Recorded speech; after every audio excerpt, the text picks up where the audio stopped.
ব্যক্তিগতভাবে অনেক কিছুই পেয়েছেন তৃণমূল করে। দাদাকেই ভোট দেন।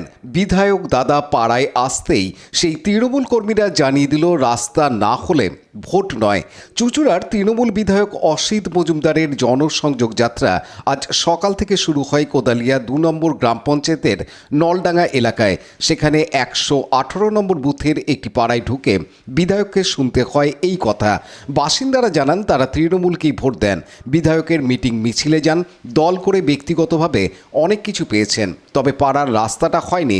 বৃষ্টি হলেই জল জমে, বহুবার বলা হয়েছে, কাজ হয়নি।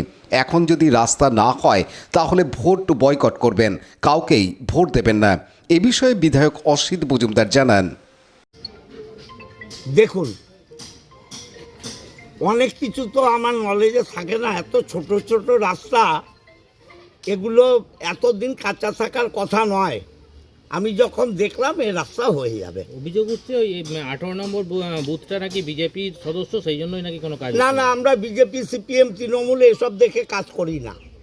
আমরা মানুষের সুবিধা অসুবিধা দেখে কাজ করি। হ্যাঁ, তাহলে তো লোকসভায় আমি এলাকায় হেরেছি। আমি কাজ দেখতে কেন বেরিয়েছি? আমি তো কাজ দেখতে বেরিয়েছি করব বলে।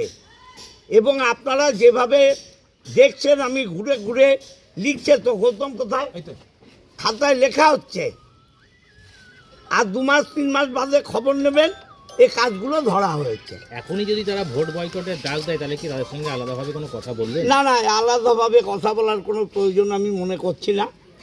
ভোট বয়কট, ভোট দেয়া এটা গণতান্ত্রিক অধিকার, তারা দিতেই পারে, ভোট বয়কট করতেই পারে, এটা নিয়ে আমার কিছু বলার নেই। কিন্তু যে প্রশ্নে তারা বলছে ভোট বয়কট করবে, 2 মাস বাদে সেই প্রশ্ন থাকবে না। তারা বলছে আগে যে সদস্য ছিল তৃণমূলের ছিল, তাদেরকে বারবার বলার সত্ত্বেও ওই রাস্তা তার পাশের বাড়িরই সদস্য ছিল, তাও করা হয়নি। দেখুন, সব কাজ সব সময় করা সম্ভব না, অর্থনৈতিক প্রবলেম থাকে। সে অর্থনৈতিক প্রবলেম হয়তো কিছু ছিল, পুরনো কথা তুলে তো লাভ নেই। এগুলো মানুষের স্বার্থে করতে হবে। সিপিএম, বিজেপি, তৃণমূল আমি বুঝি না।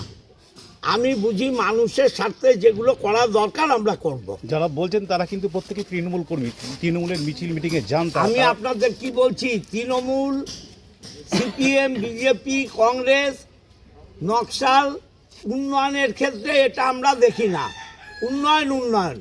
উন্নয়ন করতে গেলে সেই এক রাস্তায় তৃণমূলই সব, বিজেপি সব, এটা তো নয়।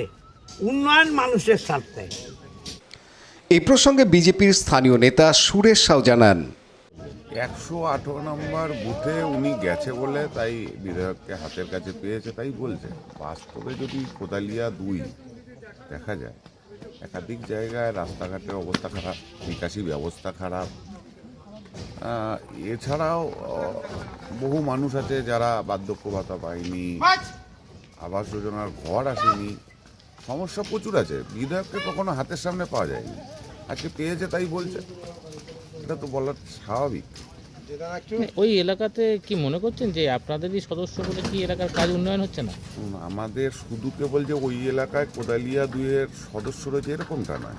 কোদালিয়া 2-এর বেশ কিছু বুথে আমাদের সদস্য রয়েছে, কিন্তু প্রকৃত অর্থে তো এদের তো কাজ করতে দেওয়া হয় না, কুক্ষিগত করে রাখা হয়েছে। যার কারণে আজকে এই পরিস্থিতির সম্মুখীন হতে হচ্ছে। পঞ্চায়েতের যে আমাদের বিজেপির সদস্য আছে তাকেও বহুবার এ সকল মানুষের সম্মুখীন হতে হয়েছে, কিন্তু জবাব কি করে আমরা দেব? যদি কাজই যদি না করতে দেয়, পক্ষপাতিত্ব করে, বিজেপি তৃণমূল খোঁজে, তবে তো এরকমই পরিস্থিতির সম্মুখীন হতে হবে। আজকে তো তৃণমূল কর্মী। হ্যাঁ, নিশ্চয়ই আমি ভালোবাসি। আমি খুব ভালোবাসি, আমার বহুত বছর আগে থেকে আমি করি। আর দাদার এই পার্টি করে আমি অনেক কিছু পেয়েছিও, মিথ্যা কথা যেটা পেয়েছি বলবো না। কিন্তু এই রাস্তার জন্য আমাদের খুব কষ্ট হয়, আর কিছু না। আপনি জানিয়েছিলেন দলকে? হ্যাঁ, আমরা তো জানিয়েছি, মানে আমাদের সদস্যরা তো দেখে, পাশেই বাড়ি তো সদস্য, সবাই দেখতে পায় যে আমাদের কি পরিস্থিতি। ভোটের সময় আসে, এবার ভোটের সময় আসলে আমরা এই বলি, সবাই বলেছে আমরা ভোট দেবো না, কিন্তু আমরা চাই না, যেহেতু আমি তৃণমূলকে ভালোবাসি।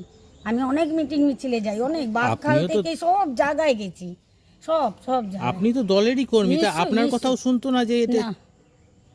শুনে না, এত বলেছি। আমাদের এই পাশে ধনঞ্জয় হয়েছিল 50 সমিতি, ও খালি আমার দিনটা একটু করে দিয়েছিল, যেহেতু কাল স্ল্যাব বসাতে পারি না দেখে রাস্তার দিকে তো থাকলো। তারপরে বুবাই হলো, বুবাই বিজন মল্লিক, সেও কিছু করলো না, খালি বলে করবো বললো। ভোটের আগে বললো যে 5 বছর পরে আমরা 5 বছরের মধ্যে আমরা রাস্তাটা করে দেবো। দিয়ে তো 5 বছর হয়ে গেল, আর তো কিছুই বললো না।